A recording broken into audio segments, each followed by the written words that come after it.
Hello, welcome back to Franklin Covey's weekly podcast on leadership with Scott Miller. That's me. I'm your host and interviewer each week. I'm also the author of the multi-volume series Master Mentors, 30 Transformative Insights from Our Greatest Minds, Volume 1 and Volume 2 out, both in print, digital, audio, and video book from Lit Video, where every year I take 30 of our most influential guests from that year or previous years, and with their permission, write a short, easy, breezy chapter around one transformational insight they shared on this podcast. Hope you pick up a copy of Master Mentors Volume 3, releasing in the fall of 2023. Today's guest is a friend of mine. I've had the privilege of being on his #1 rated podcast. His book is called Sell Without Selling Out. His name is Andy Paul, and whether you think you are in sales formally or informally, you're going to learn a few things today from our conversation with Andy. Andy, welcome to On Leadership. Scott, thank you for having me. Pleasure, man. So you and I have built a friendship over the last couple of years. You've been gracious enough to lower your standard and invite me on to your podcast, where I spent a career much like yours. The last 30 years of my career was in business development, sales leadership, and marketing. And so I am an unabashedly proud person that creates sales and funds companies' revenue and payroll. I believe that nothing happens until someone sells something. And the best salespeople are those that have their clients' best interest at heart. Wasn't always my sales strategy, but as I matured and became a better salesperson, I understood what my goal really was. Andy, we're going to delve into your fun and practical book today, Sell Without Selling Out. Talk a bit about your journey to the podcast, a bit about your sales podcast, and why you wrote the book. Sure. Gosh, I had been doing my podcast for about 7 years. Up to about 1,250 episodes. And it's sort of similar motivation to start it as it was to write this book, which was that I think we're less proficient at selling in the business-to-business sense today than we were 10, 15, 20, 30 years ago. And I was curious about the reasons why and what we could do to change that. Andy, I've listened to many of the episodes on your podcast, been a guest at least on one occasion, and I think it's a couple times. I think it's so resonant because, as I said before, as you have said, everyone is in sales, whether they want to admit it or not, whether they want to articulate it or not. It still has a little bit of a negative connotation for a few outliers. But you and I have also seen a mass, I have at least seen an evolution in the sophistication of sales, right? Whether it was, getting to yes or sales that talk about being the trusted advisor, kind of moving through, understanding all the features and benefits to really having your mindset be around what does the client need and are you right or wrong for them, and you're building a relationship where over time they'll come back to you for advice and referrals. Will you talk about what you think are some of the perpetual mistakes and challenges that formal salespeople get wrong? Well, it starts with the idea is that they start with themselves, right? It's about what they're trying to get out of the interaction with the buyer or the prospect, as opposed to really focusing on what the buyer needs.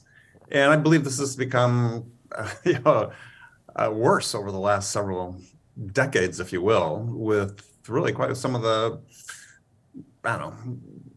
tendency to lean on the technology to begin interactions with buyers rather than really focusing on the buyer themselves. So, I actually think that we've gotten, I don't want to say less sophisticated, but less competent in many respects in this idea about building a fundamental relationship based on trust and credibility with the buyer and having their best interest at heart as we go forward. So as I describe in the book, I sort of break the world into two parts. You're either selling out or you're selling in. And unfortunately, the results that we see, the data that's published about some coming from a book written by one of your colleagues, Jennifer Colosimo, and some others in their book, Strikingly Different Selling, talk about the average win rate in B2B sales these days is at 17%, meaning that sellers are closing on average less than one out of every five of their most qualified opportunities.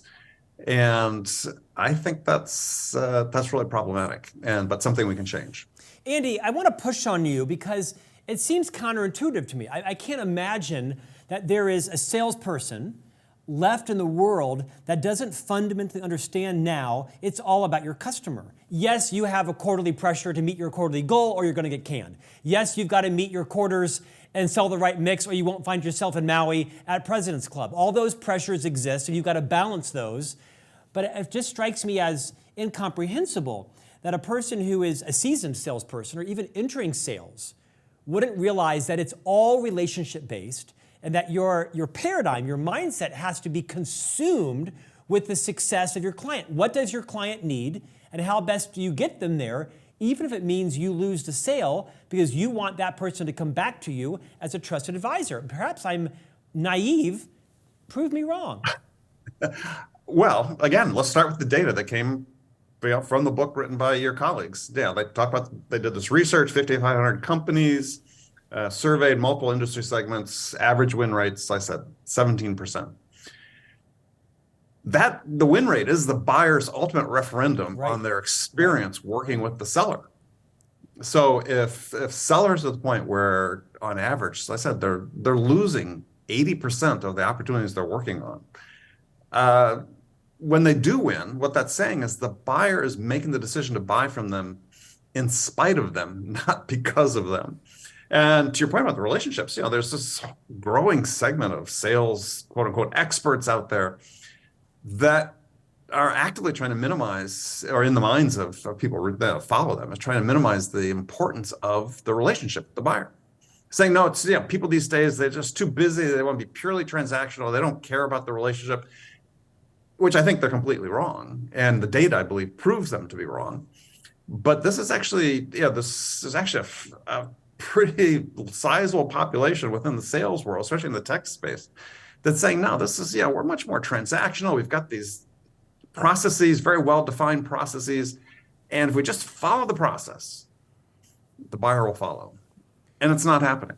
And so again, that was one of the reasons for writing the book. Say, look, there's a different way to do this that is based on putting the buyer first, that does result in creating buying experiences for the buyer that are much more positive. In addition to which, the data exists to show that when buyers are making a purchase decision, and this is actually the Challenger Gartner in the Challenger sale, Brett Adamson, Matt Dixon wrote about this back in 2011, is data shows that the number one factor the buyers take into account when they make the purchase decision is their experience working with the individual seller. It's not about the product, it's not about the price, not the functionality, it's that experience with the seller. Andy, how would you address the following scenario? Perhaps companies are making it more difficult for their salespeople to break out of that because everyone's got a click funnel, everyone's got a sales process, everyone's got a marketing automation process where there's lead scoring and they're ginning people up and sending them emails and hopefully opt in, but typically not. You might argue that you've got well-intended salespeople who are kind of caught up in the fury, the storm of all of this process and automation and digitization, and that good old-fashioned relationship building is difficult. A, post-pandemic, people are harder to find. B, people's skills may not be as sharp as they were back, in 2018, 2019, because they've lost some of that ability. And C, everyone's so damn busy. There's so much of an onslaught for your attention, it's hard to actually take someone to lunch. How would you address that? Well, I think people have always been busy. I mean, there's always this temptation to compare generations, and everybody says, oh, it's impossible to get somebody on the phone today. And I, harken back to the beginning of my career, everybody had an admin, everybody had a secretary, every decision maker, you didn't get through to anybody ever. So the challenges existed the same years ago as it does now. I think the difference is that it really starts with leadership. And at the top is there's so much activity or so much focus on activity, right? Are we making enough calls? Are we, setting up enough demos? Are we, and walking through these processes? And so the focus of management is all on quantity of things, quantity of activities, rather than the quality of those activities. And the result is we're really ending up managing sales in much the same way that we did 100 plus years ago. We're in a completely different age where we should be looking at how effective, because we can really measure, how effective are each of those interactions? And are they having the result of helping the buyer be able to move through their process more quickly in order to reach a decision using the least amount of their time and energy possible? And unfortunately, that's not what's going on right now. And because it's all about, hey, let me go out and persuade you to buy my product. And that is the predominant way that sellers are trained. Their mindset is, if you ask, and I ask all the time, I speak to in public to groups, is as sellers, what is your job? And it's invariably it comes back to some variant of, my job is to go out and persuade the buyer to buy my product. As opposed to saying, look, my job is to go out and listen to the buyer, to understand the things that are really most important to them in terms of the problems they're trying to solve and the outcomes they're trying to achieve, and then help them get that. And that, when you have those two different mindset, one really leads to what I write about in the book is very salesy, classic sort of salesy behaviors. They're very off-putting to the buyer, versus one which is more, as you talked about at the beginning, more of a trusted advisor role. That, that's really how you're being judged by the buyer. So Andy, let's pivot and get really practical on some solutions. Sure. I want you to describe the behaviors of salespeople who both consistently meet their quotas, monthly, quarterly, annually, whatever the sales companies put up for them in terms of product mix and high margin products and how you earn the points to the chairman's club, and those same salespeople who are trusted by their clients to only guide them on the path that's right for the client. So those two tensions that are sometimes in opposite correlation, what practically do the best salespeople do that accomplish both of those things simultaneously? Well, I break it down in the book into four pillars of behaviors: connection, curiosity, understanding, generosity. And those who are consistently successful are those who go beyond looking at discovery as being a way for me to find out whether you're a fit for what we're doing, as opposed to using discovery to help the buyer develop a better understanding of what their problems are and the outcomes they can achieve by addressing those problems.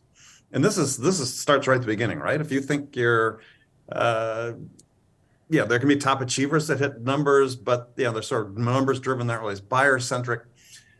They're saying, look, they're just going through the prospect and their list of questions saying, are you a fit? Are you a fit? Are you a fit? As opposed to saying, what's the thing that you're really trying to solve here? What's the problem? How can I help you define that? And the people that can make that leap, they understand that really their first job as a seller is to help the buyer understand what it is they're trying to do. What's the problem they're trying to solve? What's the outcome they can achieve? And use that as a bridge to really understand what those most important problems are for the buyer. They're the ones that are consistently successful. Andy, last week I was a guest at Chris Voss's premiere of a new movie at the Sundance Film Festival. Chris Voss, of course, who wrote the book Never Split the Difference. Yep. Never Split the Difference. And of the many profound things he said in the Q&A afterwards, he said something similar to the following: it's not a sin to lose a sale. It's a sin to take too long to lose a sale. Meaning that discovery process is so important to realize how quickly are you perhaps wasting each other's time. What advice would you give to a quoted, pressured salesperson whose career and job is on the line? I mean, they need to meet their quarterly goal 3 quarters in a row or they've been told they're out.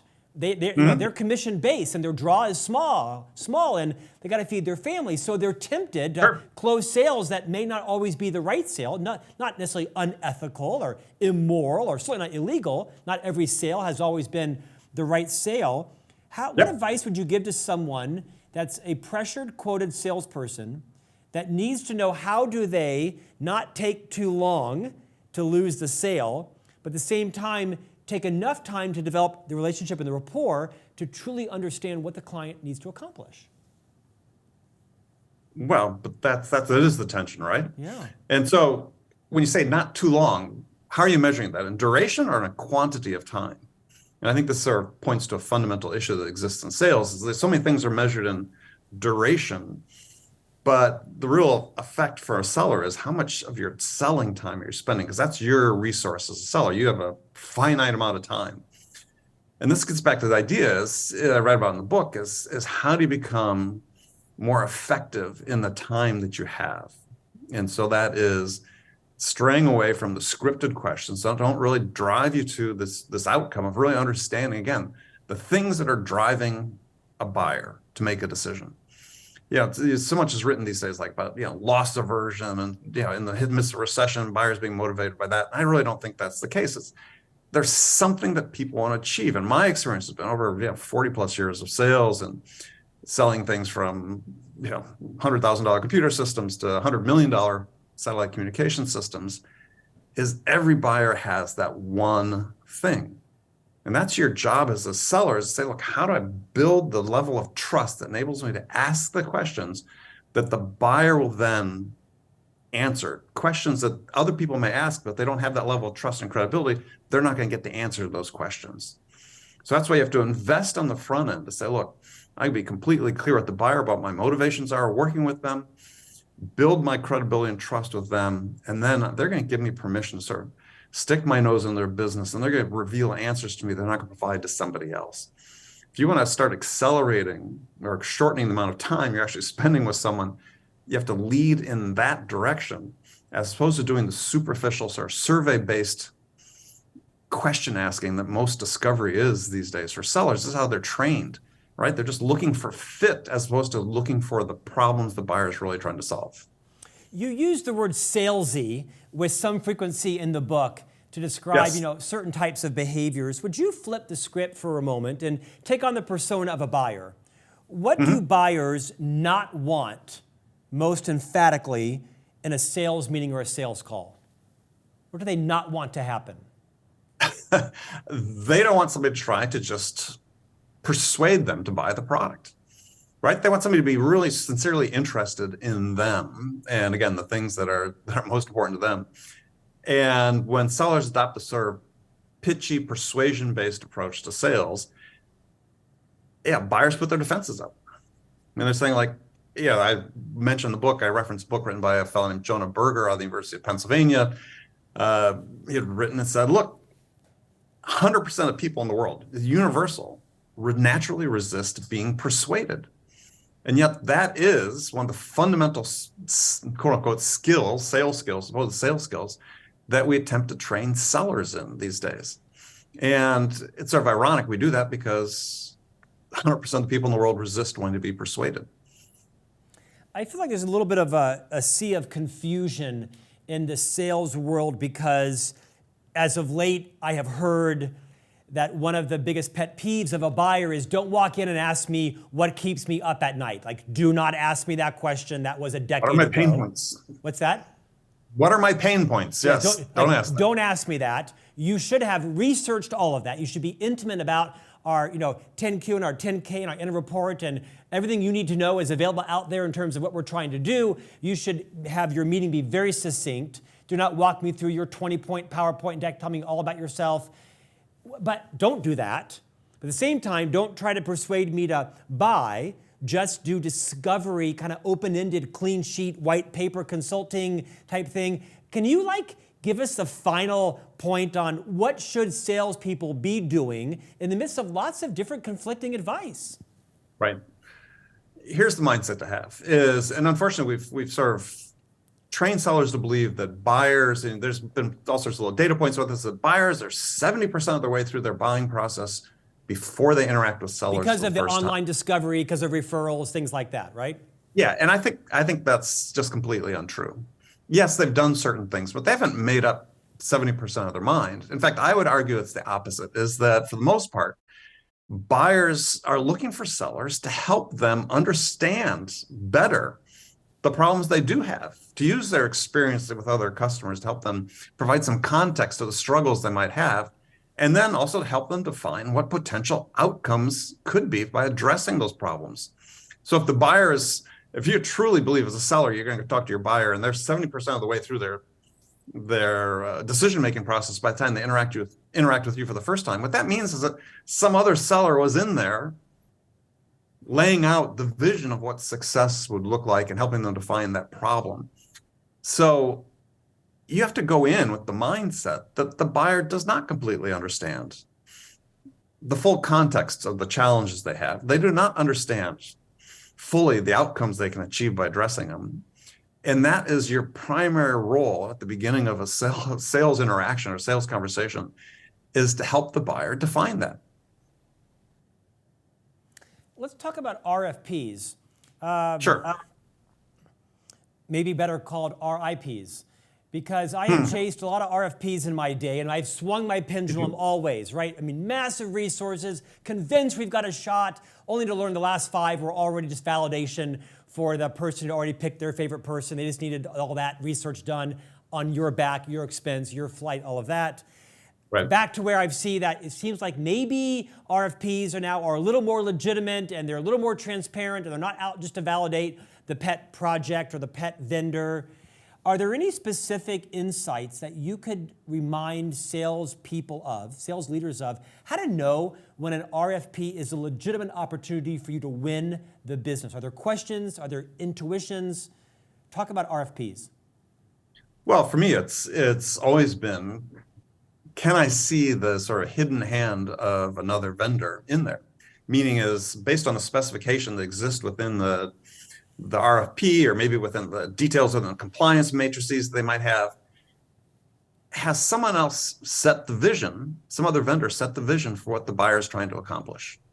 That was always my goal, and working in long-term in relationships, whether I sold to the government as well as to large corporations that used RFPs, is you knew an opportunity was coming, sometimes a year, 2 years in advance, is you spent the time trying to influence what that specification was going to be on the paper that they released to the public. And in the absence of having that influence, as a business, you have to say, well, somebody did that. The buyer wasn't doing it all on their own. Somebody was influencing that, whether it's a consultant or another vendor. You need to understand what that looked like and the influence they had, and make a real tough business decision, whether it's worth the investment of your time and attention and resources and money to respond to that RFP. And you use the word intuition. Ultimately, as you become more experienced, that's part of what boils down to is, do you really have a shot? And what's your gut tell you about that? Maybe I'm just more courageous or arrogant or lack self-awareness. But as I turn 55, I would advise someone to do what I would do now, which is to ask the client, we'd like to win this business, but we also want you to be honest with us. If our time and talent is simply going to allow you to validate a pre-selected vendor, I don't want to be involved in that, because that feels disingenuous to us. Can you assure us that this is a fair, level set game, and we actually have a chance of winning this business? Because I'm going to say no to other things at the expense of perhaps winning your trust in business. I would ask that forthrightly, just like that now. Sure. And I've done that over the years and had customers tell me what they needed to tell me in order to keep me involved, because they needed to have 2 or 3 bids at a minimum in order to validate the one that they are in favor of. Yeah. I mean, it's not that you can't trust people, but buyers have their own motivations for collecting multiple bids. Sometimes people need to be able to say to their bosses, yeah, we looked at 2 or 3 other vendors. Sometimes by law, they're obligated to collect, if it's a government agency, collect multiple bids. It's a great question to ask, but my experience is I could never fully trust the answer. I'm still going to have to sort of vet it. Disappointing, but helpful to have you repeat that. Let's talk about the role of a sales leader. Very few independent sales contributors don't roll up into some player coach or sales leader. In your experience over the decades of you building this expertise that's also in your book and on your podcast, what do you view are the competencies of a phenomenal, perhaps even career-changing sales leader, meaning a salesperson's career changed as a result of modeling, listening, being coached by a great sales leader? Yeah. Well, I think, again, I write in the book, role of a salesperson, our job is to listen to our buyers, understand things that are most important to them, and then help them achieve that. I think that's the role of a sales leader. It's the same role. And unfortunately, we're not training our next generation of sales managers to really focus on this, which is, hey, your job is to make sure to listen to your sellers, make sure you truly understand the things that are most important to them in terms of what they're trying to achieve in their lives and their career, and then help them get that. Instead, what we've devolved to is a situation where increasingly sales managers are what we call metrics jockeys, where they feel pressure to report on the metrics to managers. And this idea of coaching and developing individual sellers, by and large, is falling by the wayside. And you look at the surveys about sales coaching, and there was one that came out a couple of years ago. I had a company that did the survey on my podcast.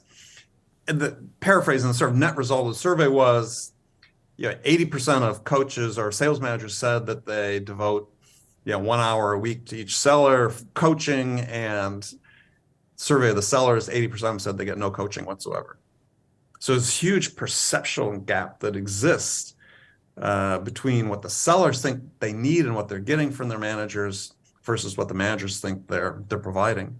And that really starts at the top, is that we're not training and investing in frontline managers in particular about the skills they need to have in order to develop the people that work for them. Instead, they're being trained primarily on, hey, how do I develop reports and report on whether we are making enough cold calls and doing enough demos and so on and so forth. And you see the impact of this, both in terms of the churn rate among sellers. In the tech world these days, the average tenure for an account executive, a senior salesperson, is under 12 months. And you can't expect to build a continuity within a sales organization if people are leaving that quickly. But what that data is really saying is people are leaving their bosses because their bosses aren't in a position to help them further develop in their career. So they're going to look for somewhere else to try to develop.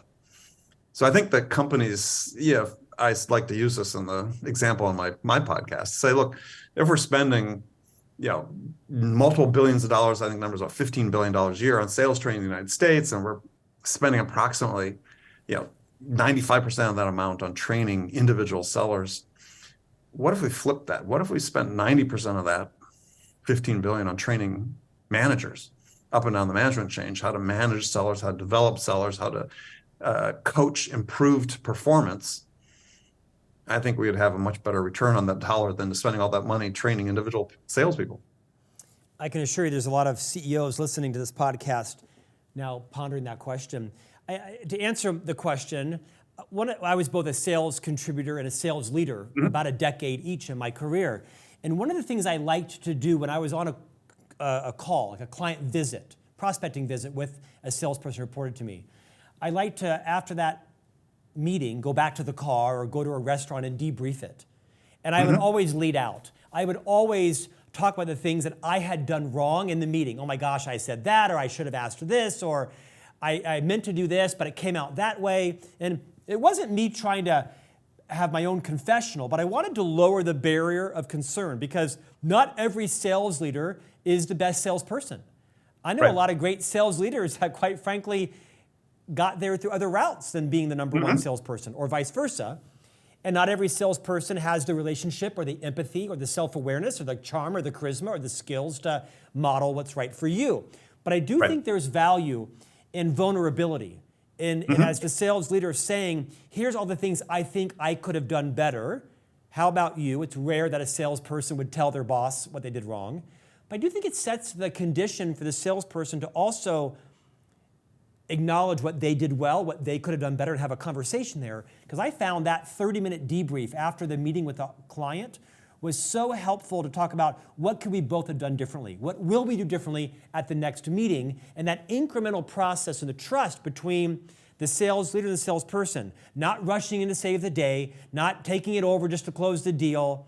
It's an important relationship that I think is sometimes too superficial and too hierarchical. Would you agree? Right. Yeah. And I think that one of the issues, and this happens unintentionally all the time, is that, to the point you made before, is a sales manager goes on a call thinking they're there to sort of save it to some degree, or... And sometimes that's the case, right? Sometimes the deal needs to be saved. Yeah, but maybe it doesn't need to be saved. But that's the perspective. They think they're being brought in because they need to be the hero at that point. And what they end up doing is undermining the seller. And I see this all the time. I coach people about this in terms of how they set it up with their manager before they go on calls.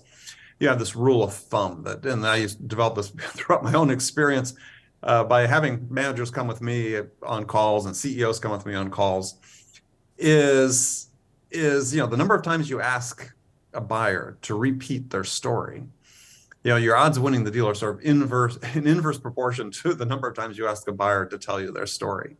Meaning that if you bring in your frontline manager and they say, oh, tell us again about what you do and your needs and what you're trying to do. And then you bring in the VP and they ask the same questions. You bring in the CEO, they ask the same questions. Your odds of winning the deal go down dramatically. Because basically what everybody's sort of saying is, like, I didn't trust the person that was here before. And so we have this sort of dysfunctional organization. So culturally within a team is you have to set up is, what is the purpose of bringing a manager on a call? Is it to answer a question the sellers or make a commitment the seller's not, enabled to commit to? That's one thing. But you have to be very specific about what it is you want to have happen. And we're not there to recreate the wheel. You're not there to start the beginning again. Managers also have an obligation to prepare for calls on their own, which they oftentimes don't. It was different back, 20, 30 years ago, but before there were CRM systems, you as a seller had to educate your manager. These days, oftentimes I see managers going into calls and they didn't even look at the CRM to see what's been going on in that account. So everybody has to take responsibility to prepare, but they have to say, look, what we're trying to do in this call is we're trying to help the buyer make progress toward making a decision. What role do I have in that today? And what one or two very specific things can I do to make that happen? Otherwise, what's the point of bringing that person on the call? Andy, let's finish with a story. In midway through the book, you share a story back when you were in sales. I believe you were working for a computer company, and you were pitching something to like a lumber supplier, and you use that to talk about kind of the one question you'll always get asked. Will you tell the story and then set it up for the lesson that everyone should be prepared for?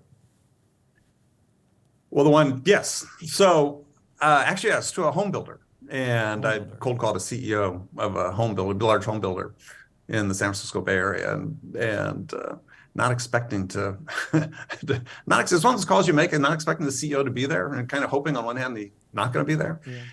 And the receptionist said, oh, yeah, I'd love to talk to you, and brought me into his office. And as I started to pitch him, the CEO held up his hand and said, stop, and took this deck of business cards out of his top of his drawer of his desk and sort of fanned them out like a deck of playing cards and said, so, I've talked to all these computer salespeople, haven't bought anything from them.